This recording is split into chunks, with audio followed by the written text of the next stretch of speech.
Ko'p sportchilarda og'ir trenirovkadan keyin tirsak bo'g'imini tashqi yuzasida og'riq paydo bo'ladi. Bu og'riqlar barmoqlarni yozuvchi harakatlarida kuchayadi va insonga noqulaylik tug'diradi. Bu holat tirsak bo'g'imini lateral epikondiliti, ya'ni majoziy ma'noda tennischilar tirsagi deb ham yuritiladi. Assalomu alaykum, kanalimizga xush kelibsiz. Bugun sizlar bilan lateral epikondilit haqida gaplashamiz. Bizga ma'lumki, tirsak bo'g'imini tashqi yuzasida yelkaning pastki tashqi epikondilyar o'sig'i mavjud. Bu o'siqqa bilakning orqa tomonida joylashgan bilakni yozuvchi mushaklarining paylari kelib birikadi. Bu birikkan paylar qo'l barmoqlarida yozish harakatlarini amalga oshiradi. Turli xil xavf omillari natijasida shu sohada yallig'lanishli degenerativ o'zgarishlar yuzaga keladi. Bu holat lateral epikondilit deb yuritiladi. Lateral epikondilit tirsak bo'g'imini og'riqlariga eng ko'p sabab bo'ladigan patologiyalardan biri hisoblanadi.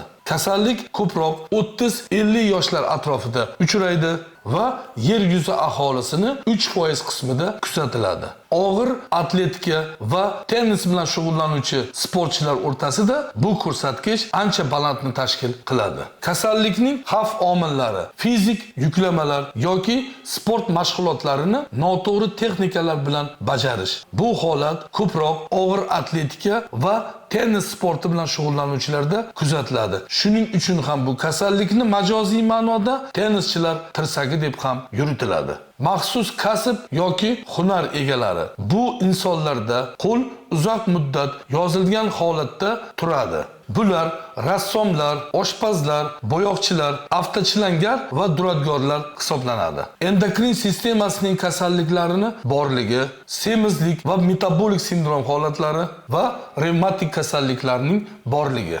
Yuqoridagi xavf omillari natijasida tirsak bo'g'imini tashqi epikondilyar qismga yopishgan mushaklarni paylarida mikrotravmalar va xavf omillari natijasida degenerativ yallig'lanishli o'zgarishlar yuzaga keladi. Natijada shu sohada neoangiogenez va fibroz o'zgarishlar kuzatiladi. Va bu periferik sensitizatsiya, biomexanikaning buzilishiga va qayta jarohatlanishiga olib keladi. Kasallikning klinikasi. Kasallik sekin-astalik bilan boshlanadi, rivojlanib boradi va og'riq doimiy tusga o'tadi. Asosiy simptomlar og'riq yelkaning lateral do'mbog'i sohasida kuzatiladi va tashqi yuza bo'ylab barmoqlarga tarqaladi. Og'riqlar qo'l kaftini aylantirganda, barmoqlar yozilganda va tashqi do'mboq sohasi palpatsiya qilinganda kuchayadi. Bilak mushaklarining og'riqli taranglashishi.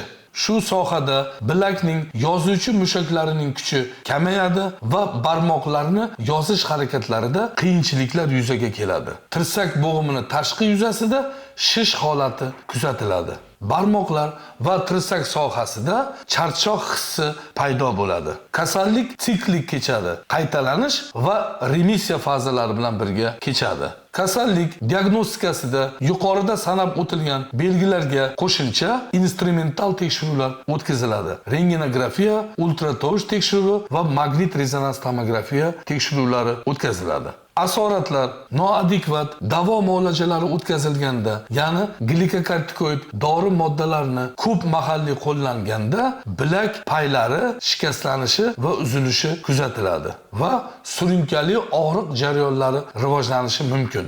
Kasallikni davolash, nosteroid yallig'lanishga qarshi dori vositalarini tizimli qo'llash. Bu preparatlar kasallik boshlangandan 2-4 haftagacha qo'llanilganda yaxshi samara beradi. Tirsak bo'g'imini tashqi do'mbog'iga glikokortikoid dori vositalari bilan mahalliy inyektsion terapiya o'tkazish va shu sohaga gialuron kislotasi bilan mahalliy inyektsion terapiyalarni o'tkazish, fizioterapevtik davo muolajalarini o'tkazish, elektroforez, UVC va boshqalar. Tirsak bo'g'imiga ortez qo'yib harakatini cheklash. Agar kasallik konservativ davo muolajalari yordam bermasa, bemorlarda jarrohlik amaliyotlari o'tkaziladi. Bular mikrotenotomiya, paylarning plastikasi va denervatsiya amaliyotlari. Agar sizning yaqinlaringizda shunday holat kuzatilsa, albatta ortoped travmatolog mutaxassisiga murojaat qiling. Rahmat.